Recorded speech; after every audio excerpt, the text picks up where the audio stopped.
That night, the group took turns keeping watch. Captain Rhodes sat near the fire, holding a piece of wood as a makeshift weapon.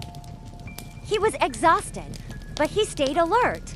Around midnight, he heard a rustling sound.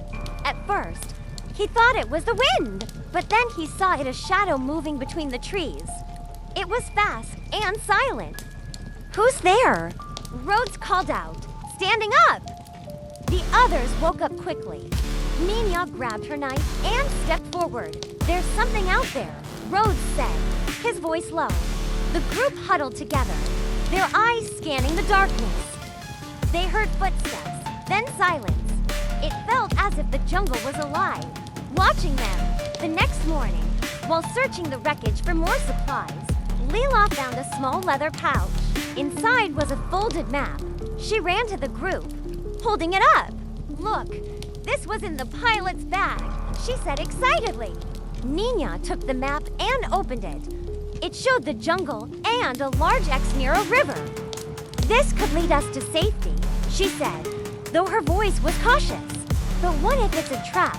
Derek asked, crossing his arms. "We don't know anything about this place." Elliot stepped forward. "What choice do we have? We can't stay here forever." After a long discussion, the group decided to follow the map. As they packed their things and prepared to leave, they couldn't shake the feeling that something or someone was following them.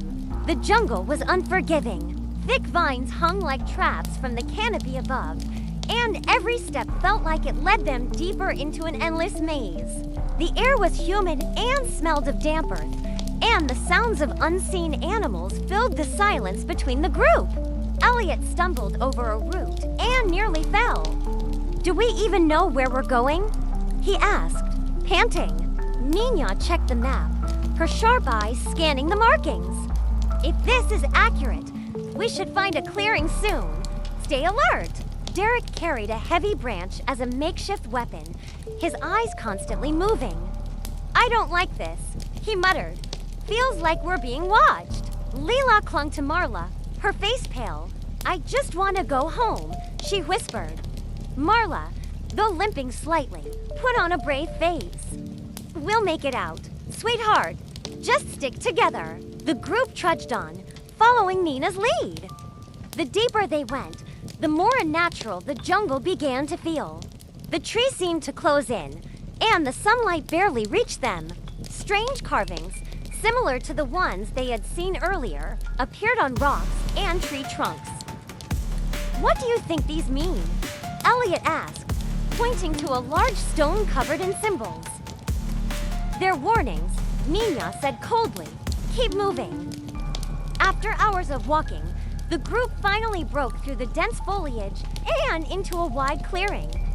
The sun hit their faces, and they all paused to catch their breath. In the distance, they saw a collection of small, weathered buildings. The roofs were slanted, and most were partially collapsed. The village looked abandoned, yet oddly untouched by nature. No vines grew on the walls, and the paths between the houses were clear of debris. "What is this place?" Leela asked, stepping closer to Nina. "It's a ghost town," Derek said, his voice low. "Probably left behind long ago." "Or maybe not," Marla added. "It's too clean." Nina folded the map and tucked it into her jacket. "We need to check it out. If we're lucky, there might be food or water or trouble," Derek said grimly. As they approached the edge of the village, an uneasy feeling settled over the group. The buildings were eerily silent. No birds sang, and even the jungle behind them seemed quieter. Elliot squinted at one of the windows. "Did anyone see that?" he asked nervously. "See what?" Nina asked, gripping her knife tightly.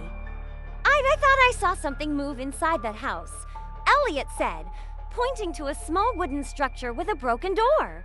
Leela gasped and grabbed Marla's arm. "Are we alone here?"